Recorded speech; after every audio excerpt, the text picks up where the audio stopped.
கர்த்தருடைய பரிசுத்த நாமத்திற்கு மகிமை உண்டாவதாக. ஸ்தோத்திரம் அப்பா, உம்மை துதிக்கிறோம். சேனைகளின் தேவனாகிய கர்த்தர் பரிசுத்தர் பரிசுத்தர் பரிசுத்தர் அப்பா. அல்லேலூயா. அமிர்தத்தால் கழுவி இல்லை பரிசுத்தப்படுத்தும் அப்பா. ஸ்தோத்திரம். கனக பாதை காடும் மலையும் காரிருளே சூழ்ந்திடினும் மேகஸ்தம்பம் அக்கினி தோன்றும் வேகம் நடந்தே முன் செல்லுவார். பயப்படாதே கலங்கிடாதே, பாரில் இயேசு காத்திடுவார்.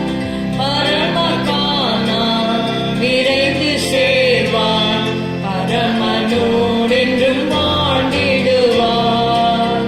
எகிப்தின் பாவ வாழ்வை விடுத்தே இயேசுவின் பின்னே நடந்தே தூய பஸ்கா நீ புசித்தே தேவ பெலனால் முன் செல்லுவாய்.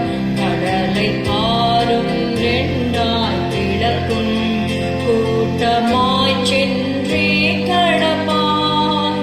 சத்ரு சேனை மூழ்கி மாடும் ஜெயம் சிறந்தே முன் செல்லுவார். குளிர்ந்த ஏலின் பன்னீர் ஊற்றும் காணுவாய் பேரீச்சமரம். கண்மலையில் தாகம் தீர்த்து மண்ணருசித்தும் முன் செல்லுவார். கசந்த மாறா உன்னை கலக்கும் கஷ்டத்தால் உன் கண் சொரியும். பின் திரும்பி சோர்ந்திடாதே, நன்மை அருள்வார் முன் செல்லுவார். பின் திரும்பி சோர்ந்திடாதே, நன்மை அருள்வார் முன் செல்லுவார். பயப்படாதே கலங்கிடாதே, பாரில் இயேசு காத்திடுவார். பரமகானான் விரைந்து சேர்வாய், பரமனோடென்றும் வாழ்ந்திடுவார். லூக்கா 9வது அதிகாரம் 62வது வசனம். Let's read Luke 9 and verse 62. அதற்கு இயேசு, கலப்பையின் மேல் தன் கையை வைத்து பின்னிட்டு பார்க்கிற எவனும் தேவனுடைய ராஜ்யத்துக்கு தகுதி உள்ளவன் அல்ல என்றார். And Jesus said unto him, No man having put his hand to the plough and looking back is fit for the kingdom of God. ஆமென். இங்கே 57வது வசனத்திலிருந்து இந்த சம்பவத்தை நாம் பார்க்கிறோம். அவர்கள் வழியிலே போகையில் ஒருவன் அவரை நோக்கி, ஆண்டவரே, நீர் எங்கே போனாலும் உம்மை பின்பற்றி வருவேன் என்றான். அதற்கு இயேசு, நரிகளுக்கு குழிகளும் ஆகாயத்து பறவைகளுக்கு கூடுகளும் உண்டு, மனுஷகுமாரனுக்கோ தலை சாய்க்க இடமில்லை என்றார். வேறொருவனை அவர் நோக்கி, என்னை பின்பற்றி வா என்றார். அதற்கு அவன், ஆண்டவரே, முன்பு நான் போய் என் தகப்பனை அடக்கம் பண்ண எனக்கு உத்தரவு கொடுக்க வேண்டும் என்றான். அதற்கு இயேசு, மரித்தோர் தங்கள் மரித்தோரை அடக்கம் பண்ணட்டும், நீ போய் தேவனுடைய ராஜ்யத்தை குறித்து பிரசங்கி என்றார். பின்பு வேறொருவன் அவரை நோக்கி, ஆண்டவரே, உம்மை பின்பற்றுவேன், ஆனாலும் முன்பு நான் போய் வீட்டில் இருக்கிறவரிடத்தில் அனுப்புவித்து கொண்டு வரும்படி எனக்கு உத்தரவு கொடுக்க வேண்டும் என்றான். அதற்கு இயேசு சொன்ன வார்த்தையை தான் இப்பொழுது நாம் வாசித்தோம். அதாவது, கலப்பையின் மேல் தன் கையை வைத்து பின்னிட்டு பார்க்கிற எவனும் தேவனுடைய ராஜ்யத்துக்கு தகுதியுள்ளவன் அல்ல.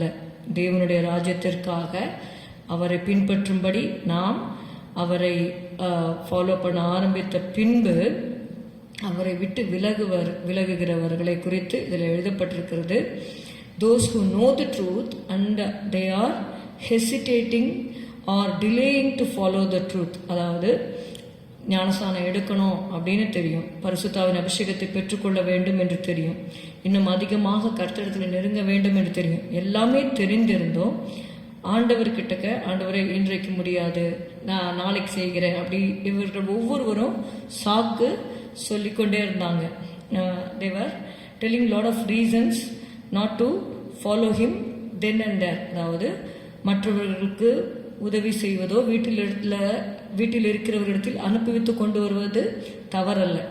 எலிசாவை குறித்து கூட நம்ம பார்க்கும் பொழுது வீட்டில் சொல்லிட்டு தான் அவர் வந்தார் ஊழியத்துக்கு வரும்பொழுது கூட.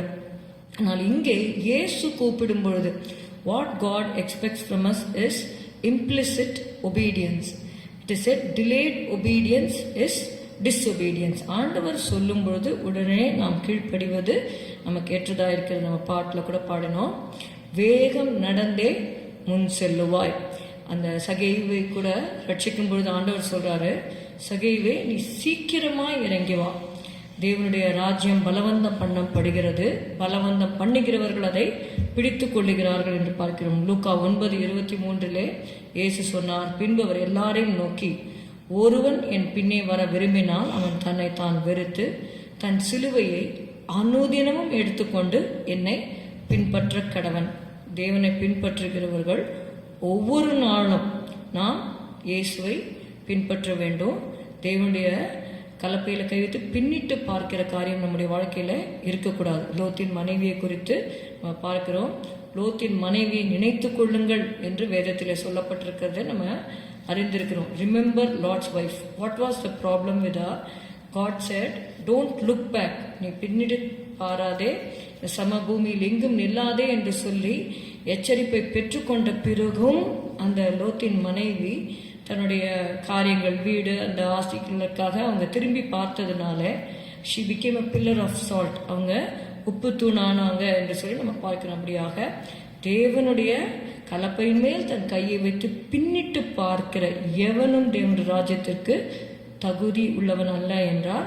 நம்ம அதனால தேவனை பயத்தோடு பக்தியோடு ஒவ்வொரு நாளும் அனுதினமும் சிலுவை எடுத்துக்கொண்டு பின்பற்ற கடவன் என்று எழுதப்பட்டிருக்கிறது. அப்படியாக தேவன் நமக்கு அவரை ஒவ்வொரு நாளும் நம்முடைய சுயத்தை வெறுத்து அவரை பின்பற்ற தேவன் கிருபை தரும்படி செபிக்கலாம். ஸ்தோத்திரம். அப்பாவுமே துதிக்கிறோம். ஆண்டவரே, ஒருவன் என்னை பின்பற்றி வர விரும்பினால் தன்னை தான் வெறுத்து தன் சிலுவையை எடுத்துக்கொண்டு அனுதினமும் தன் சிலுவையை எடுத்துக்கொண்டு என்னை பின்பற்ற கடவன் என்று சொன்னீர்.